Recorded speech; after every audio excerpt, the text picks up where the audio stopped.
Muchísimas gracias, buenos días a todos. La verdad es que es un placer estar en Buenos Aires. Yo vine hace 15 años, o sea, había pasado bastante tiempo, yo tenía 14 años, y la verdad es que cuando me ofreció la doctora Baney, ¿verdad? Muchísimas gracias por la invitación, en que yo la conocí hace ya casi 2 años y medio, ¿no? Se ha pasado el tiempo, qué rápido, parecía que era imposible y ya estamos aquí en Pamplona, y la verdad es que es un auténtico privilegio. Lástima que la distancia sea tan grande, ojalá se pudiera venir con más asiduidad al Cono Sur, pero bueno, siempre que estamos pues es un auténtico privilegio y muchísimas gracias por venir. Además, el tema justamente que aborda esta reunión, en el fondo, es el doctor Franca ha mencionado varios temas que me han interesado, pero últimamente lo que más me apasiona, y además he visto que prácticamente todo converge en la misma dirección, es entender la mente humana de alguna manera, ¿no? Entender quiénes somos, qué es la mente humana y cómo es capaz la mente humana de producir determinadas ideas, determinados imaginarios, y, bueno, digamos, la idea de las ideas, por ejemplo, lo que tiene que ver con la teología, con Dios, etc. Entonces, de alguna manera, todos esos intereses, es verdad, de historia de las religiones antiguas, de filosofía de la ciencia, de divulgación científica, yo me he dado cuenta de que van convergiendo en esa dirección. Por lo tanto, muchísimas gracias y siempre es un placer estar en Buenos Aires. La próxima vez, a lo mejor en verano, pero bueno, de momento, como hacía mucho calor en España, pues me he liberado de los casi más de 40 grados que hace ahora mismo en Madrid, o sea que en eso también está bastante bien.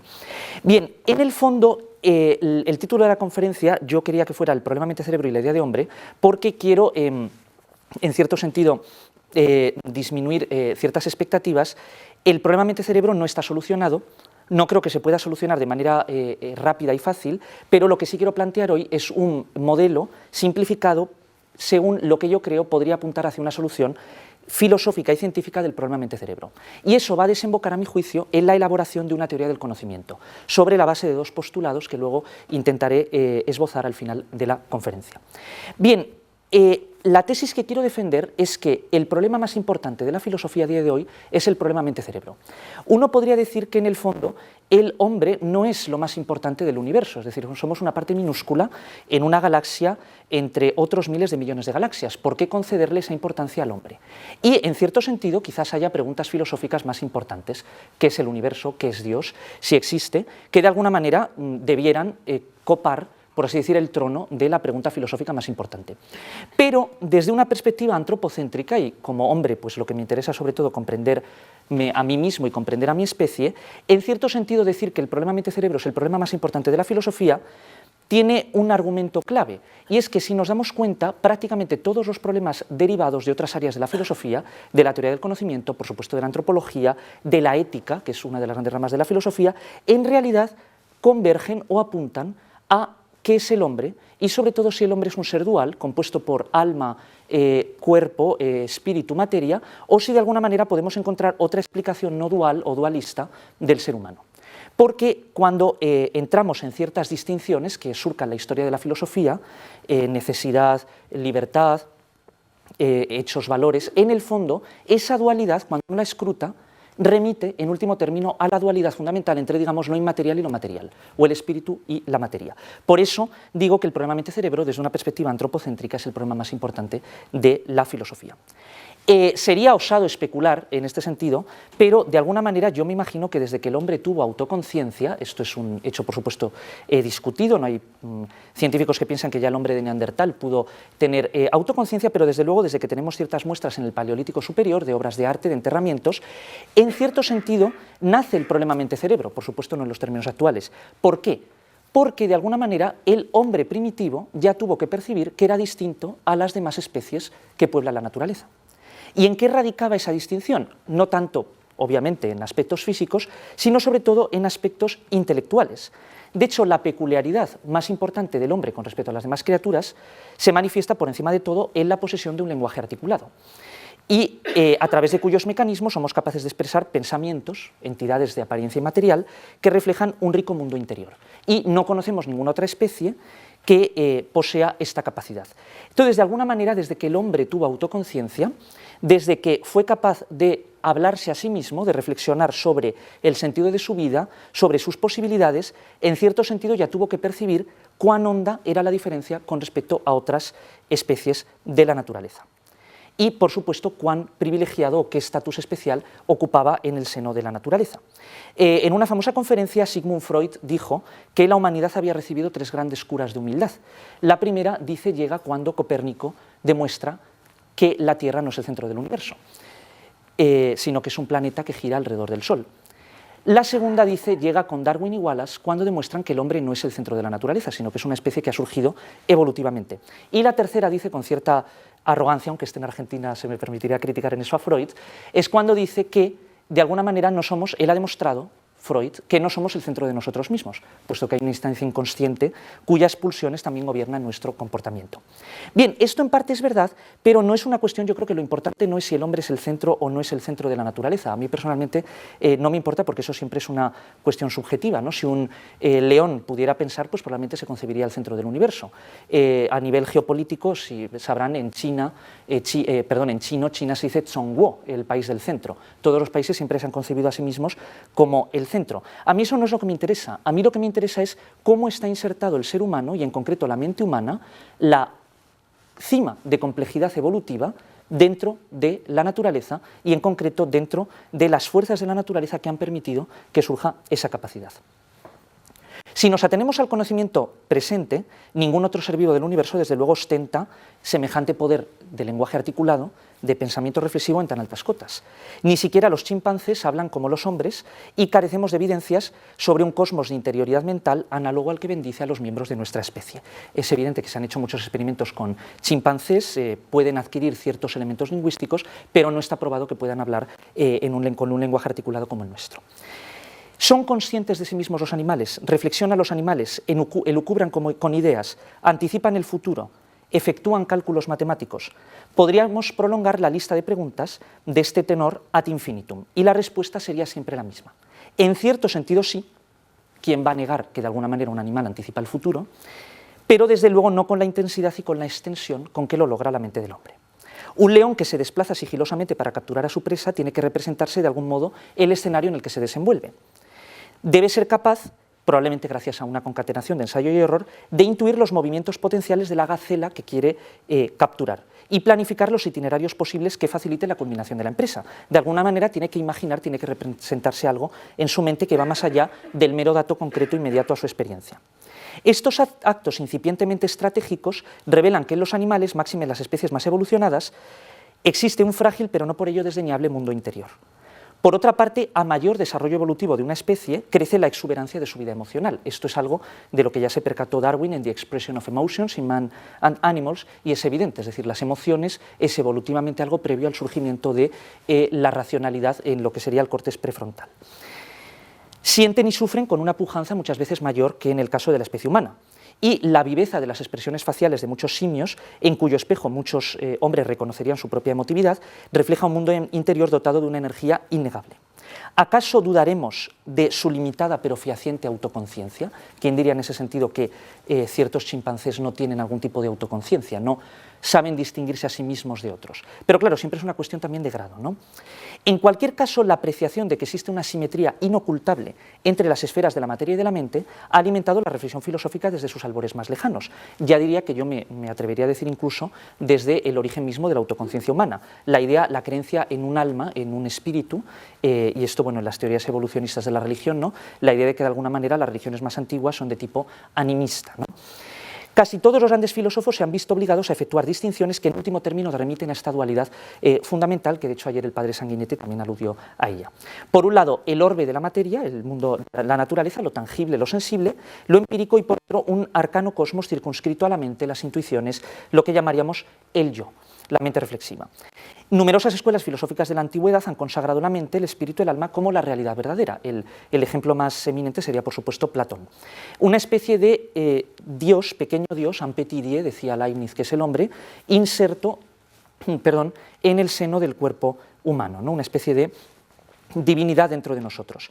Otros filósofos, en sintonía con las tesis atomistas de Demócrito y Leucipo, que fueron auténticos pioneros de una visión científica del mundo, es lo que llamaba Popper la gran generación, ¿no?, de Pericles, Sócrates y Demócrito, de un incipiente racionalismo, sospecharon que tras esa inmaterialidad teórica de los actos de la mente humana, solo existían procesos materiales, colisiones de átomos que por irritación de los tejidos nerviosos suscitaban experiencias que hoy denominaríamos subjetivas.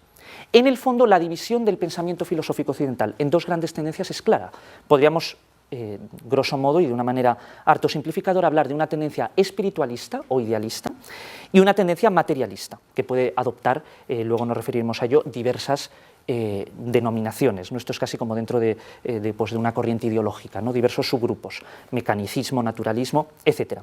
Sin embargo, conforme ha avanzado el conocimiento científico de la mente, del cuerpo humano, y esferas antes monopolizadas por la reflexión filosófica o especulativa han sido, poco a poco, han ido cediendo el testigo a la ciencia empírica, se ha puesto de relieve que el cerebro, una plástica y gelatinosa masa húmeda custodiada en la cavidad del encéfalo, constituye la sede de las funciones psíquicas más complejas que realiza el hombre, lo que el gran neurofisiólogo británico Sir Charles Sherrington llamaba the seat of mind, el trono, el asiento de la mente.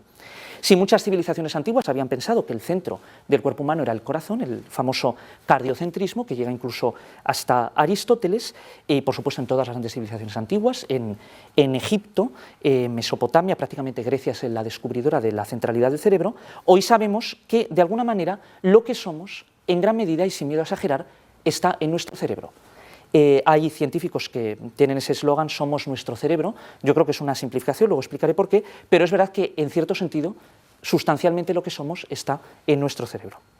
Sin embargo, el problema filosófico perdura. ¿Cómo opera la mente en el plano material? ¿Cómo es posible que de alguna manera de esa masa gelatinosa de, digamos, más de 1 kilo de peso de media, con aproximadamente 80.000 millones de neuronas, una media de 1000 conexiones sinápticas por neurona, es decir, el orden de 10 elevado a 14 sinapsis, un proceso en el fondo electroquímico, sea capaz de surgir subjetividad? Este es el problema mente-cerebro. ¿Cómo es posible, de alguna manera, por más neuronas que tenga, depende del número de neuronas? Yo creo un cerebro artificial con no 80.000 millones, sino 800.000 millones de neuronas y tendré entonces una inteligencia muy superior. Depende solo del número de neuronas y de las conexiones sinápticas que establecen las neuronas. ¿Qué es, en el fondo, el pensamiento? Es un lenguaje electroquímico que nos sirve a nosotros, pero que no remite a ningún tipo de instancia trascendental, por así decirlo. Este es el problema. Sabemos, y aquí evidentemente estoy hablando a una audiencia en donde hay bastantes psiquiatras y médicos y les parecerá una obviedad, sabemos que en último término la mente está asentada sobre procesos materiales y hemos constatado que en una lesión en ciertas áreas, ayer el padre Sanguinetti aludía también a ellas, por ejemplo el lenguaje es sabido desde el siglo XIX que depende de las áreas de Broca y de Wernicke. Si tenemos una lesión en esas áreas, el sujeto está vetado de realizar, de ejecutar sus funciones lingüísticas con normalidad, ¿no? En el caso de Broca, prácticamente no puede deducir un discurso inteligible, pero puede comprender el lenguaje, y en el caso de Wernicke, digamos, es a la inversa, habla bien, produce fonemas articulados, pero lo que dice no tiene ningún sentido. Puedo examinar meticulosamente el cerebro, con mi bisturí puedo diseccionar sus capas y mediante ingeniosos métodos de tinción puedo llegar, como el doctor Ramón y Cajal, hasta las células nerviosas, hasta las neuronas. Puedo reconstruir la maquinaria cerebral y estudiar con un perfeccionismo cada vez más asombroso cómo el cerebro aprende los estímulos sensoriales que recibe y en ocasiones los procesa con una finura superior a las computadoras más potentes diseñadas por el hombre. Hay gente que cuestiona este aserto, en concreto luego le mencionaré, pero Ray Kurzweil, el famoso futurista, ingeniero de Google, en el libro de Cómo crear una mente, viene a decir que cuando a veces nos entusiasmamos hablando de la complejidad cerebral, pero que el cerebro no es tan complejo y que hay computadoras que en breve ya van a poder superar el poder no solo de cálculo, sino incluso el poder de, digamos, inteligencia, de relación de datos que tiene el cerebro humano. Bueno, esto es una cuestión que seguro que aquí hay informáticos y podrían discutirla o corroborarla. En cualquier caso, el elenco que nos ofrece la ciencia y la técnica, sobre todo en los últimos años con la técnica de neuroimagen, es casi conmovedor. Realmente podemos escrutar la estructura y el funcionamiento del cerebro. No tiene mayor misterio, sabemos de qué está compuesto. Sin embargo, la pregunta filosófica sigue en pie. ¿Puedo penetrar en la mente de otro sujeto? ¿Puedo yo sentir lo que siente? ¿Puedo palpar las emociones que se ciernen sobre su subjetividad cuando, por ejemplo, contempla el color azul? ¿Qué es el azul? ¿Cómo puedo yo definir el azul con independencia de mi experiencia subjetiva del azul? ¿Se reduce el acto de comprender a un caudal creciente de estímulos que milagrosamente detonan la magia de la asimilación intelectual? Y es algo que todos palpamos, ¿no? Cuando uno está, por ejemplo, delante de un problema matemático, a veces, por mucho que se esfuerce, no logra llegar a una solución hasta que hay una especie de lo que llaman en inglés aha moments, en el que misteriosamente llega la solución. Dices, ¿ese tránsito cómo es? ¿Es una cuestión cuantitativa o es un salto realmente cualitativo que escapa al poder de comprensión de la ciencia? En los interrogantes que acabamos de perfilar, late efectivamente la hondura de una cuestión que hoy permanece abierta, aunque yo tengo la confianza de que los extraordinarios progresos de la neurociencia alimentan de alguna manera la esperanza en una resolución futura, quizás muy próxima, y luego explicaré por qué. Además, no podemos perder de vista que la teoría de la evolución de las especies nos proporciona el marco conceptual. En ese sentido ha sido una bendición casi de la historia de la ciencia que Darwin, Wallace, digamos, fueran los primeros en descubrir esta idea, porque nos permite tener el gran marco de la evolución de la vida y lo conecta con la evolución de la materia, por lo que hoy sabemos de cosmología. Y de alguna manera, si el objetivo de la ciencia es una visión unitaria del mundo, y la ciencia en cierto sentido no puede renunciar a esa visión unitaria del mundo, que tengamos la idea de evolución es casi una bendición a nivel conceptual para el ser humano, porque podemos integrar parcelas aparentemente distintas, desde la física de la materia elemental, la cosmología, cómo ha evolucionado el universo, la química, cuando surgen los elementos químicos y se van combinando, y finalmente la biología. Pero parece que hay un punto en el que la teoría de la evolución se detiene y su poder explicativo flaquea, que es la autoconciencia humana. De hecho, hay muchas personas que piensan que la idea darwiniana de selección natural no es capaz de explicar las funciones superiores del hombre. El propio Noam Chomsky, probablemente el lingüista más importante de nuestra época, dice que con selección natural no podemos explicar el origen del lenguaje. O sea que incluso grandes eminencias, a quien no se puede acusar de espiritualismo o de, digamos, reminiscencias teológicas, piensan que hay una especie de hiato cuando surge la autoconciencia. Según el eminente zoólogo alemán, uno de los pioneros en la síntesis neodarwiniana, en realidad la teoría de Darwin se puede sintetizar en 5 proposiciones fundamentales. La primera lo que nos dice es que todas las formas de vida que existen en la Tierra están relacionadas en el sentido de que proceden, en último término, de una forma elemental. Perdón por insistir en la obviedad, pero a mí me parece una de las ideas más hermosas que ha concebido la mente del hombre. Es decir, en el fondo, que por distintas que sean las apariencias, las manifestaciones físicas, en el fondo tenemos esa continuidad desde la ameba primordial, desde el organismo unicelular.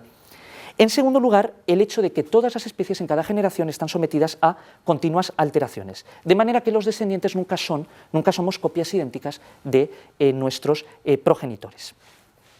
La tercera se refiere a la inexorable variación en el número de especies que pueblan la Tierra, es decir, en cualquier época geológica que analicemos siempre va cambiando el número de especies, a veces de manera abrupta, como ocurre en la famosa explosión cámbrica, pero lo cierto es que nunca permanece idéntico el número de especies. La cuarta afirma la gradualidad de los cambios evolutivos, lo cual no excluye, como proponían Eldridge y Gould, que haya equilibrios puntuados, que a veces haya momentos en los que surgen demasiadas especies. Lo que dice es que nunca, en una sola generación, vamos a pasar de una especie a otra, que era la teoría famosa de las macromutaciones, ¿no? Que parece ser que no es verdadera.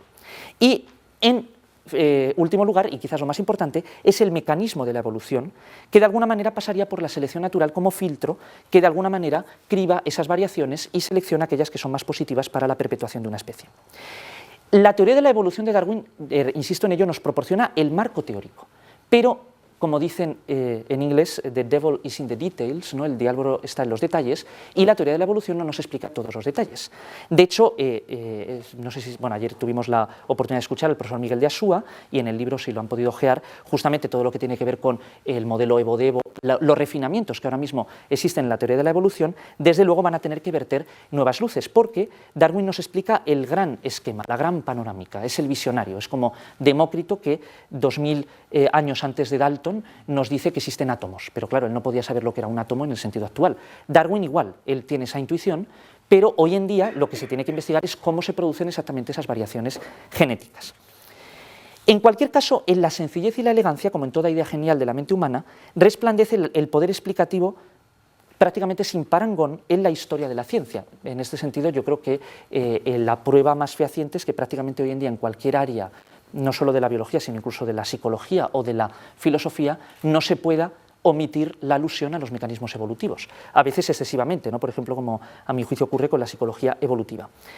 En cualquier caso, lo cierto es que la lógica evolutiva cuyo criterio fundamental es la eficiencia reproductiva, no lo olvidemos, no hay ningún criterio trascendental, es simplemente eficiencia reproductiva, permite dar cuenta de multitud de fenómenos biológicos y es indudable que en ella contemplamos uno de los métodos más poderosos de cuantos ha diseñado la mente humana en su empeño prometeico por captar racionalmente el universo.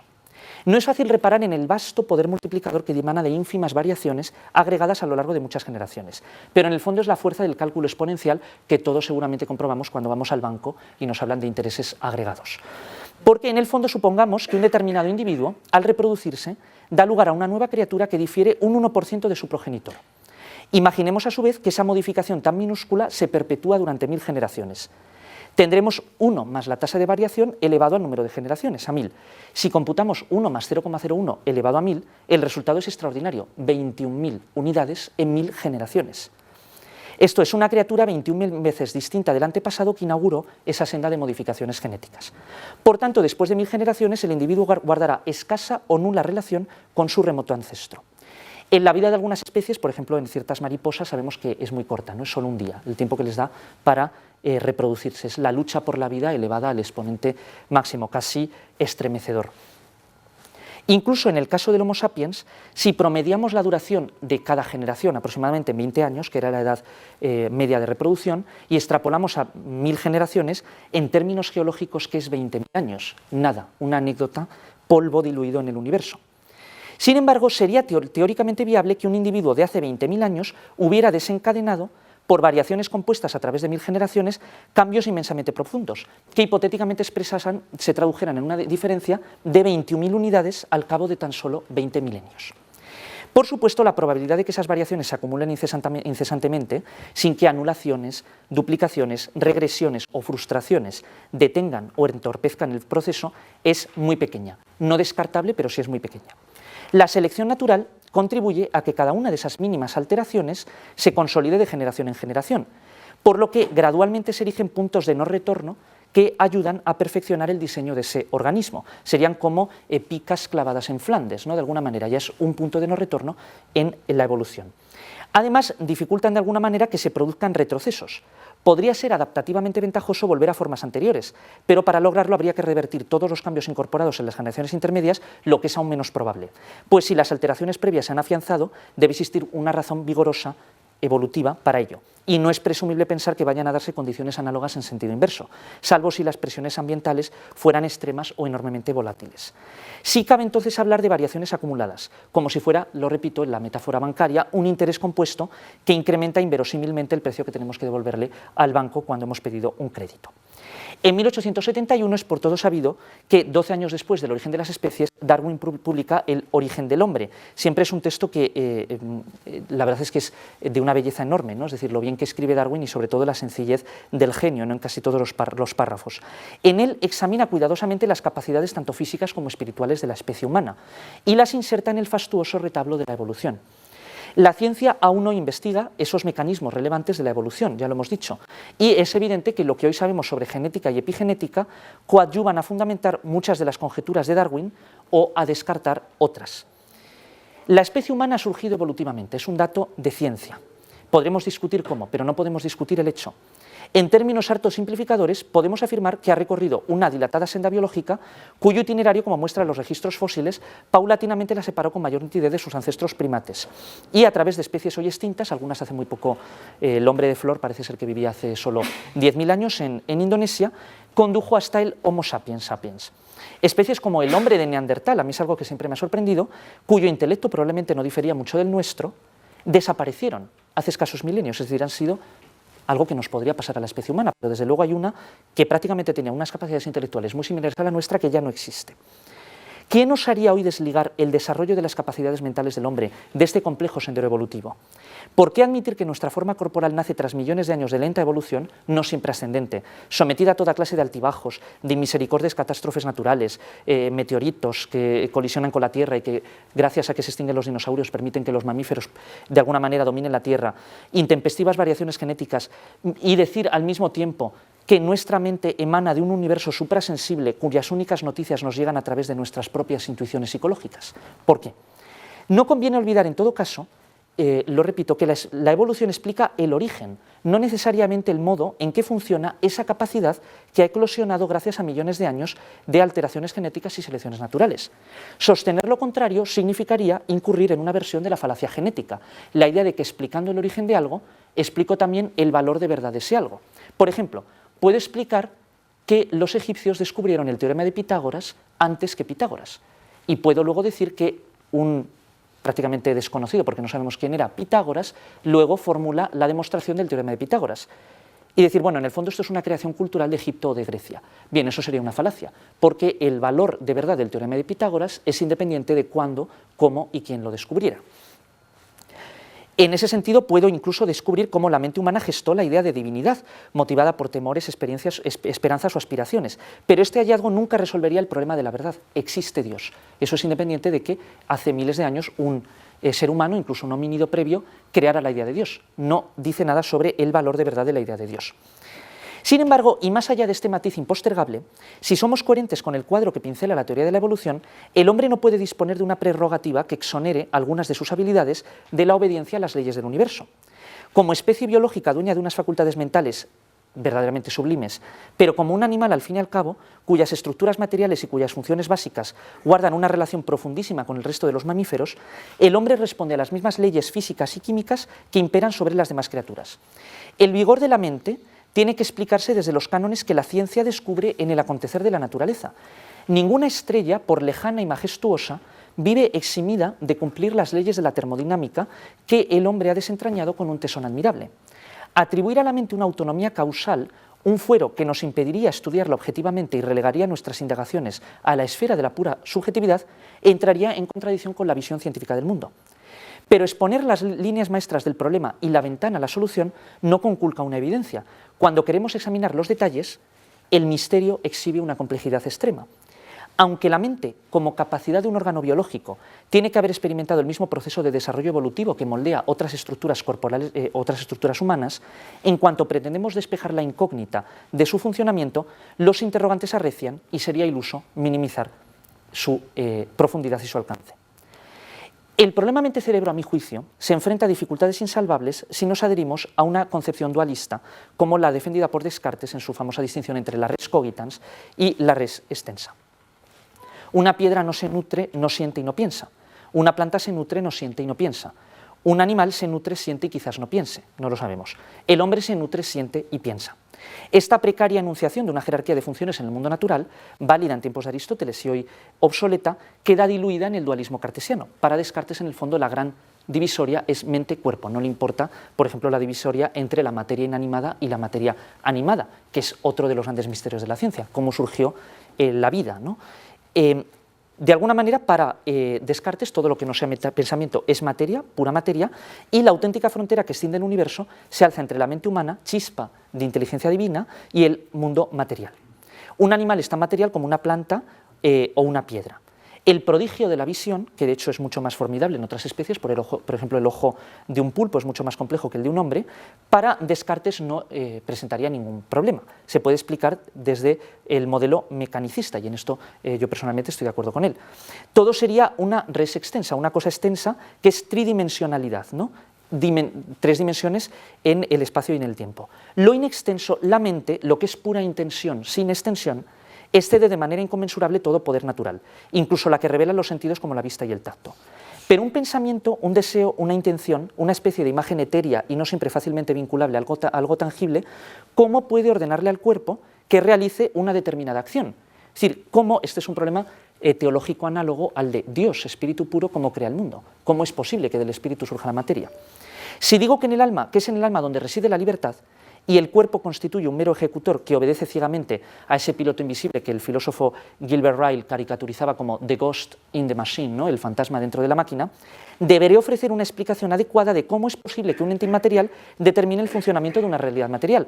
Por lo que sabemos, todo movimiento material exige intercambio de energía y ha de conservarse el principio de conservación de la energía, la energía.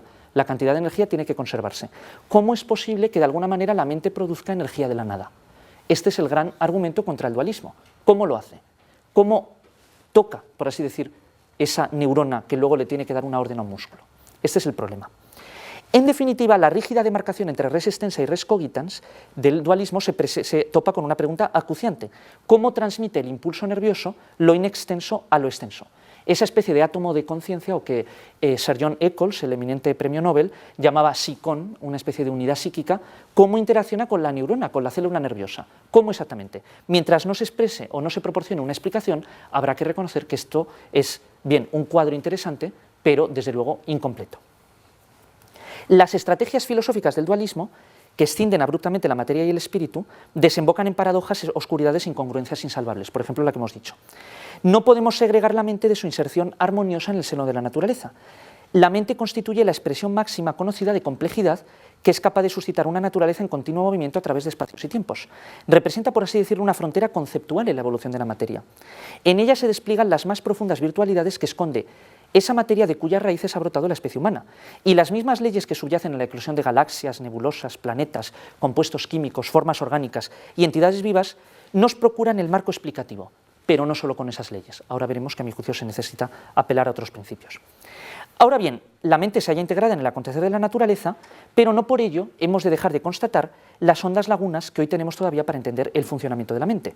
Aunque la ciencia avance a pasos agigantados, todavía debe protagonizar progresos mucho más contundentes para desentrañar el misterio de cómo un conjunto, por vasto y elaborado, de circuitos neuronales logra producir ideas, intenciones intangibles, esperanzas, nociones lógico-matemáticas, la idea de infinito, que no tenemos ningún correlato empírico, sentimientos de una delicadeza que han dado lugar a obras inmortales del arte. ¿Cómo, en definitiva, lo logra hacer? En todo modelo plausible destinado a exponer la neurobiología de la mente, es imprescindible, a mi juicio, prestar atención a tres elementos. En primer lugar, la percepción del mundo externo, su asimilación por ese universo de interioridad que todos palpamos como algo inmediato para nuestra reflexión. Bueno, eso es una prueba de que la mente existe, ¿no? De alguna manera produce a veces inmaterialmente, o bueno, en este caso se comunica con la materia. La percepción del mundo externo sería la primera. De alguna manera, los estímulos que llegan a la mente, su asimilación, es decir, una vez percibido, una vez llega, por así decir, a los receptores sensoriales, de alguna manera cómo yo lo proceso interiormente y cómo yo me hago consciente de ello, cómo lo asimilo subjetivamente, y finalmente la acción consciente que se deriva de ese estímulo. En un modelo conductista bastante primario diríamos, no hace falta elemento intermedio, simplemente tenemos estímulo y respuesta. Yo soy un productor de conductas y de alguna manera depende de los estímulos que recibo. Yo creo que hoy en día es inasumible ese modelo, como ha mostrado la revolución cognitiva, y tenemos que prestar atención a cómo se asimila el estímulo y cómo de alguna manera es procesado, yo me hago cargo de ese estímulo, antes de ver qué acción soy capaz de acometer. Todas las facultades psíquicas del ser humano, en el fondo, acrisolan instrumentos de asimilación del mundo. Incluso la creación de un mundo imaginario, que es un intento de interiorizar el mundo externo. Confecciono mundos inexistentes, por ejemplo, la fantasía, la literatura, para comprender mejor la realidad que me circunda y encarar sus incesantes desafíos. Conocer el mundo, de alguna manera, no significa otra cosa que asimilar su complejidad con grados crecientes de sofisticación. La característica más importante del conocimiento humano estriba entonces en su capacidad de discernir patrones globales de comportamiento en el seno de la naturaleza. Eso es la ciencia. ¿Qué son las leyes de la ciencia? Son patrones globales en el funcionamiento de la naturaleza. Cuando uno descubre, por ejemplo, las leyes de la termodinámica, está viendo los patrones por los que se intercambia la energía en el seno de la naturaleza. La posibilidad de alguna manera, incardinar la mente en los procesos y estructuras cerebrales concomitantes radica en un hecho que no puede dejar de fascinarnos, dadas las profundas evocaciones de simplicidad, elegancia y armonía que a mi juicio conlleva. Todo lenguaje neural, sea sensorial o motor, sea perceptivo o activo, en el fondo se traduce siempre en una señal electromagnética. Una vez escuché un debate en España entre un filósofo ateo materialista y un jesuita científico y cosmólogo, el padre Carreira, y el padre Carreira le preguntaba, de las 4 fuerzas, usted no me puede explicar cuál es la fuerza que sustenta el pensamiento. Y yo dije, sin ánimo de contradecir al padre Carreira, yo creo que se equivoca, es la electromagnética, en el fondo es fuerza electromagnética, no hay mayor misterio. Otra cosa es que la complejidad, ahora veremos, por supuesto, sea inmensa. Pero el lenguaje universal del cerebro es el electromagnetismo. Como consecuencia más reseñable, la integración de los distintos datos sensoriales puede tener un estímulo olfativo, un estímulo visual, que depende de fotones, un estímulo olfativo que depende de sustancias químicas, y sin embargo todo se va a traducir en la misma señal electromagnética. Hace poco releía los diarios de Leonardo da Vinci y hay una cosa que él repite mucho, que a mí me parece de una belleza inmensa, que es de alguna manera la simplicidad de la naturaleza, ese culto a la simplicidad de la naturaleza. Y la ciencia lo que nos muestra son esos patrones en su simplicidad, como de unas pocas leyes soy capaz de producir muchísimo, al igual que ocurre en el código genético. Con solo 4 bases nitrogenadas, fíjense en todo lo que podemos producir, luego en todas las proteínas a las que va a poder luego traducirse ese ácido nucleico. Un modelo plausible, entonces, para explicar la mente, la conciencia y la reflexión podría desarrollarse, por supuesto, esto es una exposición muy simplificada, así. Una señal sensitiva, como por ejemplo la información visual, se procesa en el lóbulo occipital del córtex, es donde está el sistema visual, en cantidades prácticamente infinitésimas de tiempo, pero no infinitésimas, sabemos que no es infinitésimo. Esta información, codificada en lenguaje electromagnético, viaja desde el córtex posterior al córtex prefrontal, no sin antes atravesar el sistema límbico, donde operan procesos de naturaleza emocional que probablemente obedezcan a un paradigma como el que James y Papez elucidaron a finales del siglo XIX. Es, por cierto, muy interesante, y esto yo creo que para la neurobiología de la creatividad hay un órgano que a mí me parece fascinante en el cerebro, que es el fascículo longitudinal superior, que de alguna manera conecta zonas receptivas de zonas asociativas en el córtex. A mí eso me parece que es un órgano, seguramente una de las grandes creaciones también de la evolución. Estudios recientes en el área de la neuroeconomía, y aquí es inevitable citar a Daniel Kahneman, han puesto de relieve la importancia del procesamiento emocional de la información recibida previa a su asimilación racional, que de alguna manera tendría que ver con el córtex prefrontal. Esta información codificada y asimilada también emocionalmente avanza y llega hasta el córtex frontal, primero a las áreas relacionadas con el lenguaje y posteriormente a las áreas asociativas del cerebro. En las áreas vinculadas al procesamiento lingüístico, la señal electromagnética, que incluye tanto el estímulo percibido como su asimilación emocional, se traduce en una representación interna, encauzada en los cánones estipulados por un lenguaje convencional de cuyo uso es partícipe el sujeto. El procesamiento final en las áreas asociativas del córtex prefrontal propicia un tratamiento independiente, entre comillas, de una información tan compleja como la que se ha recibido. De hecho, puedo reflexionar sobre esa información justamente porque ya he logrado una disociación entre lo recibido y lo asimilado. Entonces, de alguna manera, la conciencia es ese lenguaje que vuelve sobre sí mismo, pero justamente porque la información recibida ha sido, en cierto sentido, separada de sí misma en el córtex prefrontal.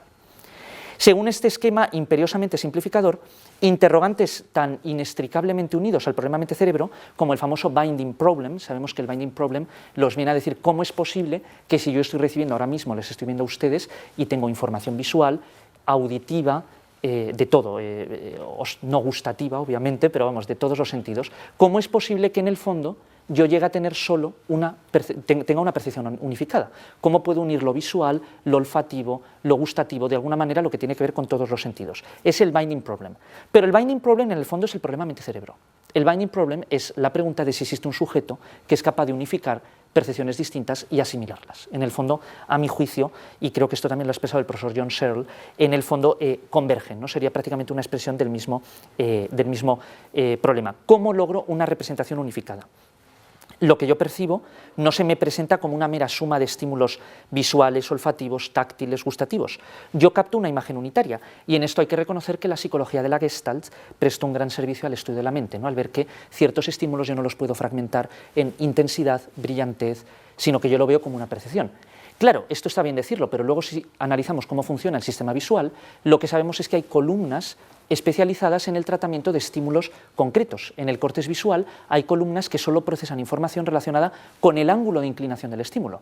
Esto fue un descubrimiento bellísimo de Hubel y Wiesel, por el que obtuvieron el premio Nobel. De alguna manera el cerebro sí construye con piezas.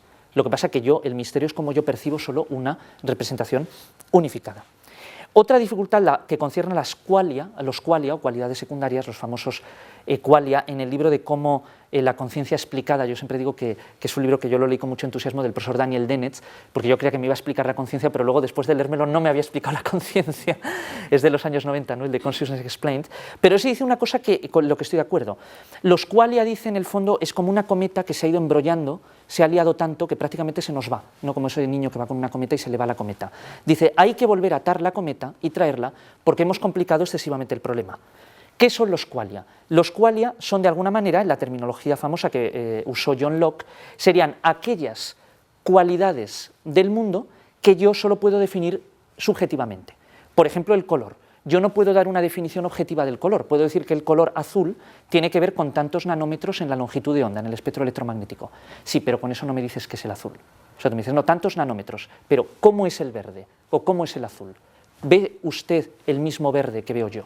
¿Ve usted el mismo azul que veo yo? En ese sentido, ya lo hemos dicho, ¿cómo comunicar, por ejemplo, a mi interlocutor lo que percibo cuando contemplo una imagen de color azul? Nadie puede penetrar en mi mente y visualizar el contenido de mis representaciones internas. Pero a mi juicio ambos problemas, de alguna manera el binding problem y el problema de los qualia, dimanan de un entendimiento incompleto de la naturaleza de la mente. Si reparamos en la relevancia incontestable de que todo lenguaje sensitivo se traduzca siempre en un código electromagnético, se desvanece el enigma de cómo explicar la unificación de los diversos estímulos. Toda la información se va a integrar siempre en una señal única que constituye la base de mi representación. Y aparte voy a tener un sistema de procesamiento de esa información que es análogo, en cierto sentido, al que tenemos en un computador. Es como si alguien dijera que cuando yo uso un lenguaje binario de unos y ceros, ¿cómo entiendes lo que significa eso? Bueno, de alguna manera un ordenador lo entiende, responde al orden que yo le doy. No es descabellado pensar que cuando hablamos del color azul, en el fondo, cuando entendamos perfectamente cómo funciona el sistema de asimilación del cerebro, podamos perfectamente visualizar cómo otro sujeto humano ve el azul. A mí me parece que no es descabellado, aunque desde luego todavía no se haya logrado. Sir Francis Crick, el famoso codescubridor de la molécula de doble hélice del ADN, incidió en la importancia de un factor que yo creo que no se puede subestimar a la hora de hablar de conciencia, qualia y binding problem, que es la atención. Somos conscientes de algo cuando logramos concentrar nuestra atención sobre ese objeto del pensamiento. Recientemente otros autores, por ejemplo el profesor Jesse Prince, han puesto de relieve la estrecha relación que existe entre la posesión de una representación unificada, la atención enfocada hacia ese estímulo integrado y la conciencia. Cuando la información se encuentra disponible para la working memory, la memoria de trabajo, puede hablarse de estado consciente. Siempre soy consciente de algo. La conciencia no es una especie de, digamos, entidad que vague por la mente, no, es conciencia de un objeto. Y en efecto, solo si consigo filtrar la miscelánea de estímulos que impactan sobre mi mente, ya provengan del mundo o ya sean producidos por mi propia subjetividad, adquiero conciencia. No sabemos, al menos por ahora, si la conciencia exige una serie de estructuras neurobiológicas concretas o si podrían pararse en otros soportes, por ejemplo en circuitos electrónicos, silicio, etc. Esto es un debate que lo podemos tener, yo la verdad es que no lo domino, también depende de a quién se le pregunte, yo siempre que hablo con personas que se dedican al mundo de la tecnología son entusiastas, prácticamente seguidores de Kurzweil y piensan que en unas décadas tendremos un ordenador consciente, no lo sé, aquí hay informáticos y esto lo podríamos discutir. Lo cierto es que la conciencia se refiere necesariamente a un objeto. Soy consciente del mundo, de mí mismo, de mi dolor, de mi alegría, de mi deseo. Soy consciente de que conozco lo que ignoro, pero solo si presto atención a ese objeto, a mi conocimiento o a mi ignorancia. En lo que respecta al problema de los qualia, podríamos escribir un argumento similar. Primero, muchos animales desprovistos de conciencia como la del hombre gozan de experiencias de cualidades secundarias. Recordemos el famoso ejemplo del murciélago de Thomas Nagel, What is it like to be a bat, ¿no? Que es ser un murciélago. Y no existen razones concluyentes para negar que en un futuro no muy lejano una computadora pueda reproducir el mundo interno de cualquier individuo de esa especie, por ejemplo de un murciélago, mediante la correcta elucidación del código electromagnético. Lógicamente, jamás podré agotar el mundo interno ni siquiera de un murciélago, porque para hacerlo necesitaría reproducir exactamente todas las circunstancias que ha atravesado el murciélago. Y nunca voy a poder, incluso espacio-temporalmente, nunca voy a poder estar en el mismo lugar y en el mismo instante que ese murciélago. A no ser, bueno, que tuviéramos un poder de cálculo infinito, una especie de demonio laplaciano, pero sabemos por otras ramas de la ciencia que ni siquiera con un demonio laplaciano que pudiera calcular todos y cada uno de los movimientos y de alguna manera reproducir todos y cada uno de los espacios e instantes que ha atravesado esa especie, nunca podríamos llegar a una determinación absoluta, por lo menos en los niveles fundamentales de la materia. Pero de ahí a postular una inconmensurabilidad entre la esfera de los qualia y las dimensiones objetivas del universo me parece precipitado. El conocimiento y los procesos psíquicos que emplea el hombre son nuestras formas específicas de asimilar las realidades que comparecen ante nosotros. Un murciélago capta detalles que el hombre no detecta. Aquí remito a una descripción preciosa del sistema de detección, esa especie de biosonar que tiene el murciélago, que da Mark Hauser, y aquí tenemos a un experto en Mark Hauser en el libro de The Evolution of Communication. Los microquirópteros, por ejemplo, representan el mundo mediante un avanzado biosonar. El problema de ingeniería al que se tuvo que enfrentar la selección natural a la hora de producir un eficiente sistema ecolocalización es absolutamente formidable, como también es la delicada belleza de la solución a la que se ha llegado. Un sistema demasiado sensible a los sonidos, tanto internos como externos, corre el riesgo de exhibir un menor poder discriminatorio. Si el murciélago tiene que captar un insecto, imaginémonos que él estuviera asimilando todos los sonidos por muy pocos decibelios que tuviera, se volvería loco y nunca llegaría a su presa. De alguna manera necesitaba un fino poder discriminatorio. Y el resultado final al que se llegó después de millones de años de evolución manifiesta una perfección asombrosa que la ha señalado, a mi juicio también de manera bastante bella, Richard Dawkins en El relojero ciego. Por ejemplo, el murciélago es capaz de detectar no solo la presencia de un insecto o de cualquier otra presa potencial, sino que el eco resonante le informa también de la orientación y el movimiento de su víctima, e incluso del tipo de insecto discernido. Es algo asombroso. Por el eco puede saber qué tipo de insecto y la orientación de la víctima para él enfocar el vuelo. Las características del eco se hallan estrechamente relacionadas con las propiedades del objeto de cuya fuente provienen, la frecuencia modulada con la distancia, las consecuencias del efecto Doppler con la velocidad, la amplitud de onda acústica con la orientación angular, etc. Una importante habilidad del Homo sapiens reside precisamente en la percepción de patrones y generalidades, de estructuras más o menos esparcidas por los distintos estratos de la naturaleza. Ray Kurzweil incide de hecho bastante en esto en el libro de Cómo crear una mente. En cualquier caso, la capacidad más sobresaliente de nuestro cerebro, principalmente del neocórtex, no reside solo en el reconocimiento de patrones, sino en el vigor que tiene para combinarlos de manera prácticamente ilimitada. El arte combinatorio, famoso, por citar el famoso libro de Leibniz, ¿no? de arte combinatoria. Gracias a esas asociaciones, forzadas o aleatorias, el poder de nuestra imaginación se multiplica exponencialmente, y si tenemos en cuenta el procesamiento en paralelo de multitud de áreas cerebrales, la posibilidad de armar construcciones racionales cada vez más sofisticadas se convierte en un fenómeno sencillamente prodigioso. Además, el alcance de cada patrón va a ir variando continuamente en profundidad y extensión. En el fondo, ¿qué es el conocimiento? Es una forma elevada de percepción, pero ante todo es un mecanismo muy refinado de asimilación de la realidad. No es solo percibir el estímulo, sino asimilarlo subjetivamente. Un determinado sentido nos proporciona la imagen del mundo.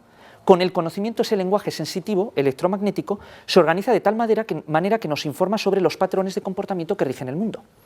Esta facultad nos confiere un alto grado de independencia con respecto al estímulo concreto. Elude especificarse, es grados de libertad en el fondo, pero siempre se vincula a imágenes concretas y superpuestas.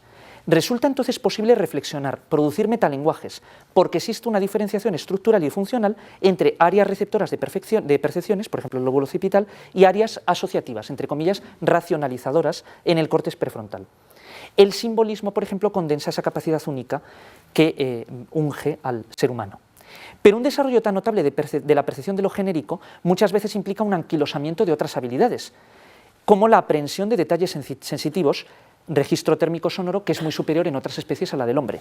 En cierto sentido, por tener tanta racionalidad, de alguna manera se han anquilosado otros sentidos. Yo lo prefiero, pero evidentemente no, parece ser que no hay una solución de ingeniería natural que nos dé todo, ¿no? Tener la máxima potencia sensitiva y la máxima racionalización, hasta el invento de la tecnología, que eso es otro ámbito, ¿no? Apremiada a interaccionar con otros seres de nuestra especie, dotados de capacidades asociativas similares, nuestra mente se ha especializado ¿en qué? En percibir patrones generales, tanto en la naturaleza como en la conducta. Por ejemplo, amor, amistad, temor, confianza, son patrones de conducta que ya se pueden ver de alguna manera en los animales, ¿no? Por ejemplo, la expresión emocional de ciertos animales. Esta admirable división de tareas, jerárquicamente distribuidas, diluye la pregunta por la instancia última de la percepción, decisión o pensamiento. No existe, como se planteaba irónicamente el ya citado Sir Charles Sherrington, una neurona pontificia, un papa dentro del cerebro que ordene al resto lo que tienen que hacer, que se atribuye a esa palabra final. Cuando yo pregunto, ¿quién ha tomado la decisión? No, ha sido el área de Broca en conexión con tal. Sí, pero ¿quién dentro de esa área? ¿Qué neurona en concreto? Es que no existe una sola neurona. Es decir, no hay un primer motor inmóvil, por así decir, dentro del cerebro.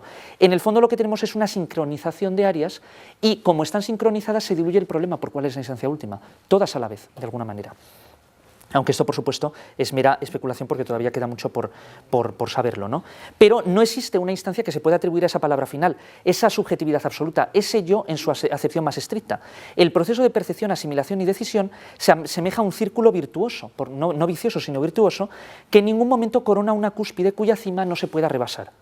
Entre las zonas posteriores de percepción, las áreas emocionales y el sistema límbico y las regiones asociativas del córtex prefrontal hay un triángulo que se retroalimenta continuamente. Es de alguna manera como esa famosa serpiente que se mordía la cola que vio en un sueño el famoso científico Kekulé y en ese sueño es cuando él vio que había descubierto la estructura del benceno, ¿no? Que eran electrones deslocalizados que se estaban moviendo continuamente. Dices, es que no están localizados en ningún punto de la molécula del benceno, están deslocalizados, era como una serpiente que continuamente se estaba intentando morder la cola, ¿no? Girando. Ante un cierto estímulo, primero reacciono con una emoción determinada, que luego filtro conscientemente, pero esta depuración vuelve a ser cribada por las propias emociones que suscita mi mente. La tensión entre el objeto percibido, la emoción almacenada y el raciocinio, que no desiste de buscar generalizaciones, se convierte en una dinámica fascinante. Su poder creador auspicia algunos de los hitos más salientes que ha protagonizado el hombre y permite vislumbrar a una respuesta a lo que Chomsky llama el problema de Platón. Cito literalmente de Chomsky: ¿cómo conocemos tanto a partir de tan poco? El problema consiste en dar cuenta de la especificidad de la riqueza de los sistemas cognitivos que emergen en el individuo sobre la base de su limitada experiencia disponible. Es algo asombroso. La especie humana, por mucha experiencia que haya tenido, hace poco fue a la Luna, pero en el fondo, incluso aunque no hubiera ido a la Luna, con muy poco fue capaz de descifrar las leyes del universo. No necesitaba ir a la Luna para descifrar cómo funcionaba la Luna. Es algo, con tan poco hemos llegado a conocer tanto. ¿Cómo es eso posible? Es el problema de Platón que dice Chomsky. El problema consiste en determinar la dotación genética que permite salvar el hiato entre la experiencia y el conocimiento conseguido, o los sistemas cognitivos alcanzados, prescindiendo de las exigencias de fronteras en el conocimiento y generalizando a otros sistemas que implican creencias, comprensión, interpretación y puede que otras cosas. Y aquí cierro la cita de Chomsky.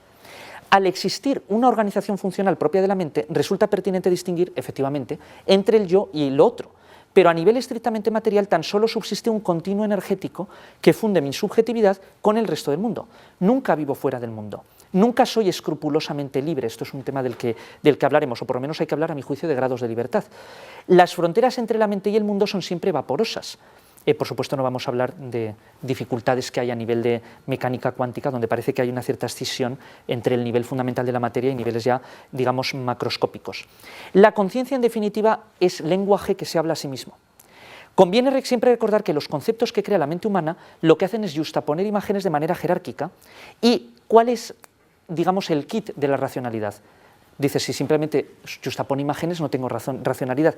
Sí, la racionalidad consiste en otorgar la primacía definitoria a aquellas características que he observado con mayor frecuencia y que juzgo acreedoras de una mayor relevancia. Por ejemplo, pensemos en la idea de cebra. No existe la cebra como tal. Lo que existen son imágenes de la especie equina, cebra, que yo condenso en una definición. Posteriormente, y según la fuerza de la costumbre, proyecto esta definición a toda criatura que se asemeja a un mamífero. Genero la impresión de unidad y universalidad en el concepto de cebra, cuando en realidad ignoro cuáles son los verdaderos límites de la cebra. Y a veces me topo con barreras difusas. Ahí, ahora no me acuerdo del nombre de esta especie, que era tocapio, uno que había en África, que era una especie de cebra, medio cebra. Dices, ¿eso es una cebra o no lo es? Bueno, es que en el fondo la especie como tal es una división que hace el ser humano, pero evolutivamente lo que tenemos es un continuo. La conciencia se halla íntimamente relacionada con el tiempo, no con el espacio. Y aquí me parece que los análisis que legó Brentano y la escuela fenomenológica son del todo pertinentes.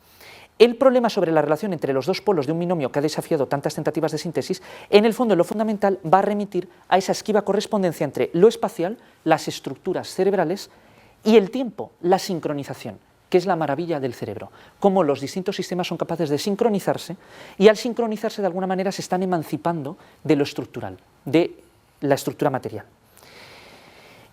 Pero en el fondo, claro, es el misterio de cómo se relaciona el espacio y el tiempo, y esto es una cuestión sobre la que ni siquiera los físicos se ponen de acuerdo, es un tema que también exige muchísima reflexión.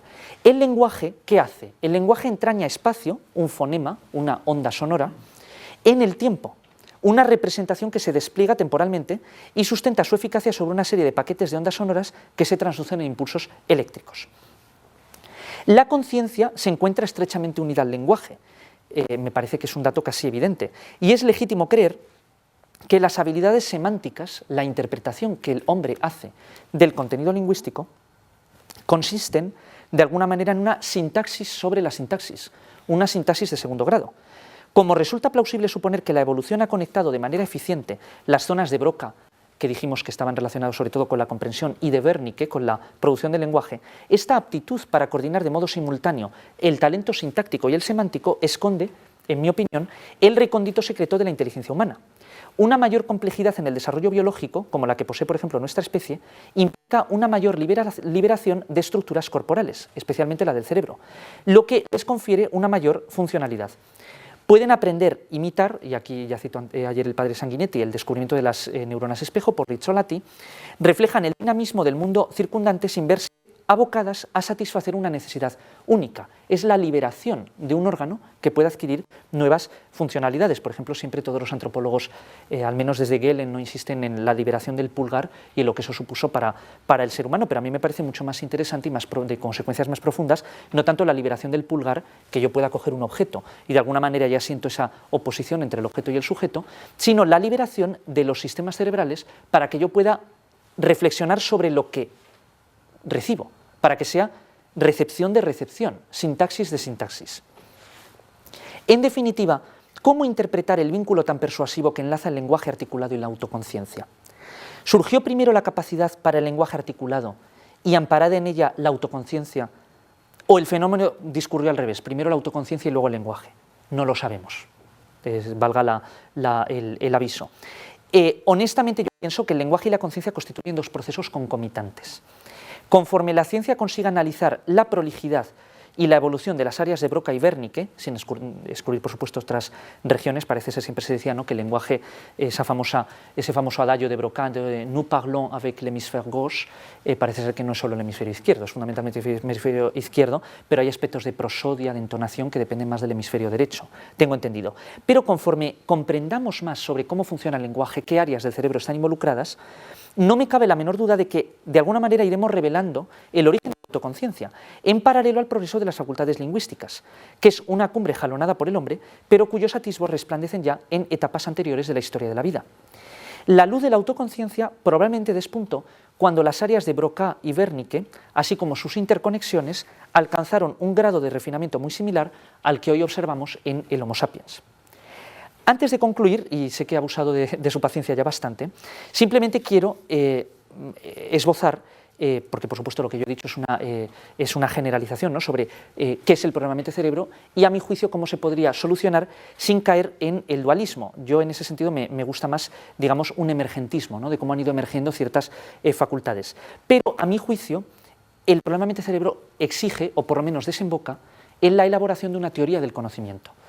La expresión teoría del conocimiento en realidad es de origen kantiano, aunque hoy esté asumida en todas las universidades, hay cursos de teoría del conocimiento, pero en el fondo lo que nos dice más o menos la gran pregunta de la teoría del conocimiento es ¿qué es el conocimiento humano? Y de alguna manera, ¿qué es el conocimiento humano? A mi juicio está estrechamente vinculado a resolver el problema mente-cerebro.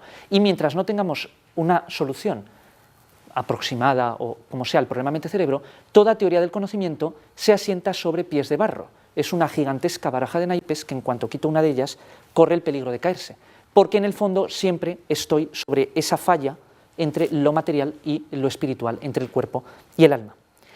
De alguna manera, ninguna teoría del conocimiento, esto es, ninguna explicación filosófica que pretenda responder a la pregunta ¿qué es el conocimiento?, va a caminar sobre terreno firme mientras no tengamos un modelo sólido de qué es la mente y cómo se imbrica en la neurobiología.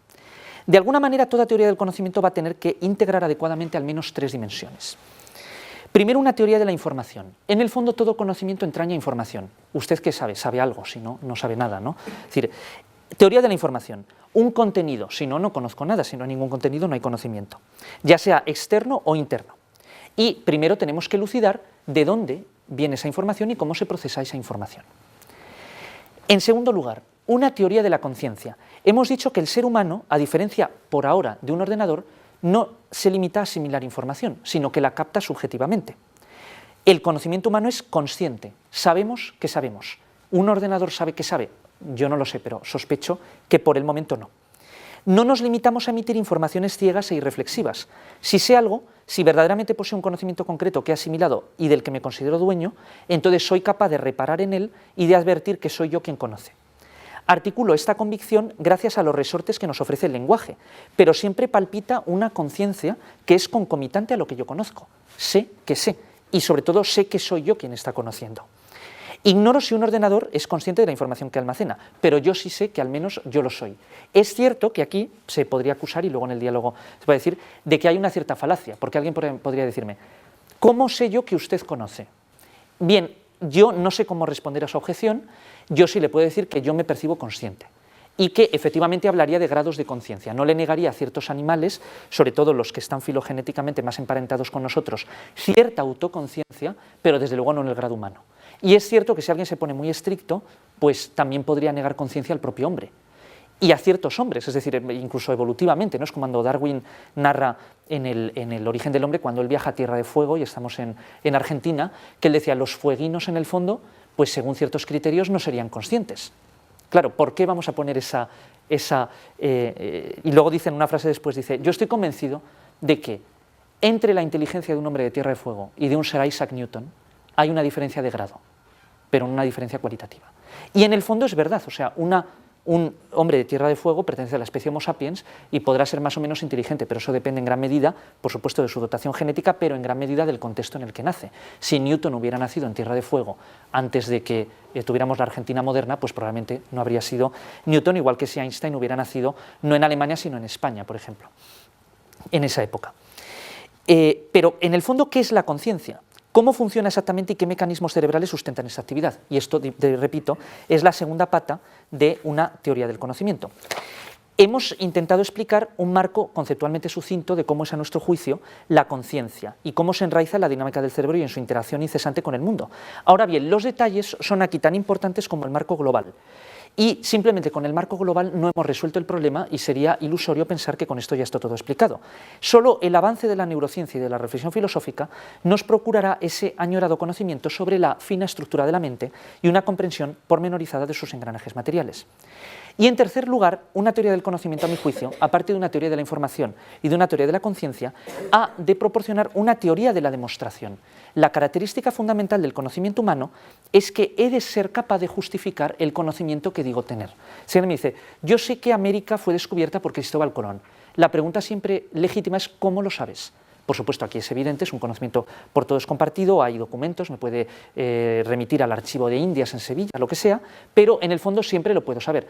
¿Cómo sabes que el teorema de Pitágoras es verdadero? Pues yo hago un elenco de postulados, por ejemplo en geometría euclidia, los famosos 5 postulados, y a partir de ellos voy a poder demostrarlo. Por eso siempre es una pregunta que toda persona tiene que hacerse cuando alguien dice saber algo. La pregunta oportuna es, ¿cómo sabes que lo sabes? O sea, esa es la pregunta. Y si no me lo puedes probar, pues lo siento, de alguna manera a lo mejor lo pondré en cuarentena. Una teoría de la demostración. Para ello debo apelar fundamentalmente a 2 fuentes, evidencias empíricas e inferencias lógicas. Un conocimiento solo es digno de tal nombre si conlleva certeza para el sujeto que afirma poseerlo, si quien dice conocer algo brinda pruebas de esa información. Pero, ¿qué significa exactamente demostrar? ¿Cuáles son las condiciones de validez de una demostración? ¿En qué se asemejan y en qué difieren las demostraciones deductivas y las pruebas obtenidas mediante inducción? ¿Dónde encuentra el hombre esa certeza cognoscitiva que busca con tanto desvelo? Las áreas que hemos bosquejado nos proporcionan una idea bastante nítida de la necesidad de insertar armoniosamente los datos de la biología, de la psicología, que por supuesto ha estudiado la relación entre percepción, conciencia, conducta, lenguaje, y de la epistemología, por ejemplo, la naturaleza de la verdad, la teoría de la demostración, la validez de los mecanismos de inferencia. En definitiva, todo lo que contribuye a esclarecer cómo puedo estar seguro de saber lo que digo saber. De manera sucinta, y esto es una propuesta, por supuesto, seguramente, como en lo anterior que he dicho sobre el problema mente-cerebro, es muy probable que esté equivocado, ¿no? De hecho, luego en la discusión lo podemos ver, es simplemente una elucubración integrando datos, pero de hecho es muy probable que haya cometido errores. Y en este caso, lo que yo estoy intentando hacer ahora mismo, o sea, es un proyecto, digamos, como más a largo plazo, es crear esta teoría del conocimiento con esos 3 pilares, pero basada en 2 postulados. Es evidente que siempre que el hombre reflexiona, siempre, en cierto sentido, parte de alguna premisa, de algo que, en cierto sentido, no va a poder nunca justificar.